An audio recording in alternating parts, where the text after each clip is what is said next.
టీవీ49 news కి స్వాగతం.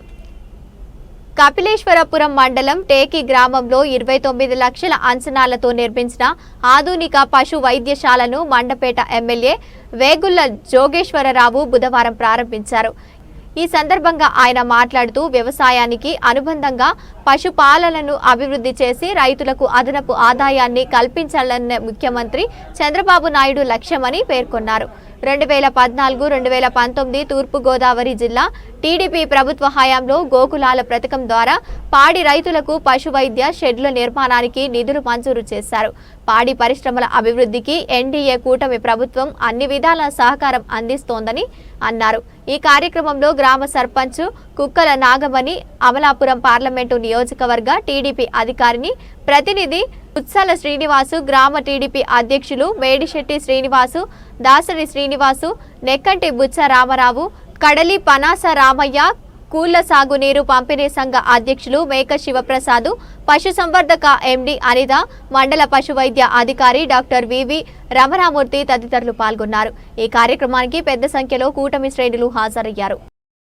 చాలా తక్కువ సమయంలోనే జరిగిందండి. ఇది 26.5 లక్షల వ్యయంతో ఈ ఆసుపత్రి ప్రారంభోత్సవం, శంకుస్థాపన వచ్చి సారే చేశారు. మళ్ళీ సార్ చేతుల మీదుగానే ఈ రోజు ప్రారంభోత్సవం కూడా జరగడం చాలా సంతోషం. దాదాపు 6 సంవత్సరాలు అయిందండి. రకరకాల కారణాల వల్ల కూడా ఇది ఇలా డిలే అవుతూ వచ్చింది. మరి ఈ రోజు మన సీఎం గారు ఎక్కడెక్కడ ప్రారంభోత్సవాలు అన్ని ఈ రోజు స్టార్ట్ చేయమని చెప్పడం వల్ల ఇంకా చిన్న చిన్న వర్క్స్ ఉన్నా సరే త్వరగా స్టార్ట్ చేయడం, ఈ 2 రోజుల్లోనే మరి అందరి సహకారంతో చాలా చక్కగా ఈ రోజు ఈ ప్రోగ్రామ్ ని జరుపుకోగలుగుతున్నాము.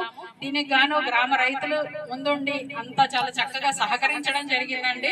వాళ్ళ సహకారం లేకపోతే మాత్రం ఈ రోజు ఈ ప్రారంభోత్సవం జరిగి ఉండేది.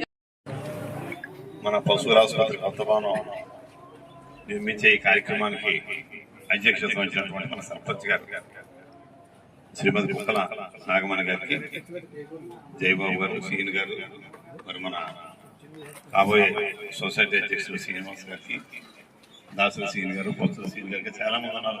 గ్రామ పెద్దలు అందరూ సోదరులకి, సోదరమ్మలకి, ముఖ్యంగా ప్రభుత్వాలు ఎన్ని కార్యక్రమాలు చేపట్టినా దాన్ని సక్సెస్ చేయవలసిన బాధ్యత అధికారుల మీద ఉంటుంది.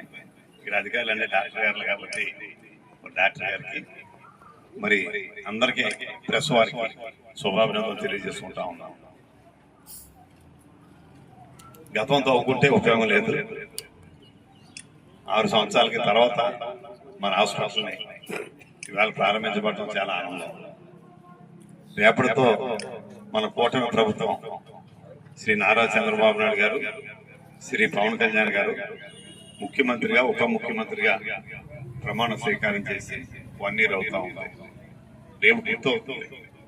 ఈ లోపల ఇలాంటి పూర్తి అయిపోయి కానీ లేదా దగ్గర ఉన్నాయి కానీ ఏమన్నా ఉంటే ప్రారంభించండి అని చెప్పడం, దాని మీదేమో మరి మొన్న నాకు వచ్చి డాక్టర్ గారు చెప్పడం, అలాగే ఖచ్చితంగా వస్తానని చెప్పి కూడా తెలియజేయడం జరిగింది.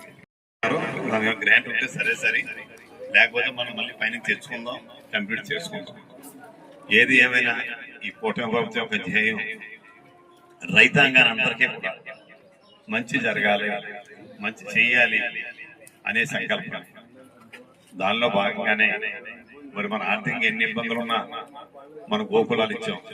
పేమెంట్ ఒక 1 రోజుల్లో వారందరికీ పడుతుందని చెప్పి మొన్నే సెంట్రల్ గవర్నమెంట్ రిలీజ్ చేసింది. మనకి అమౌంట్ 1 రోజుల్లో ఎవరి అకౌంట్లో వాళ్ళ అకౌంట్లో వాళ్ళు పడతాయి. అదేవిధంగా ధాన్యం విషయానికి వస్తే మరి మన ఏరియా ముందే వచ్చింది కాబట్టి పెద్ద ఎక్కువ ఇబ్బంది లేదు. మే 10 దాకా చూడని వాళ్ళందరూ కూడా పేమెంట్ ఇవ్వండి. మన ఊళ్ళో కూడా ఏమన్నా కొద్ది మందికి ఆ ఆకంతో మిగిలి ఉంటే నాకు పెద్ద ఎక్కువ లేరు, మన నియోజకవర్గంలో లేరు.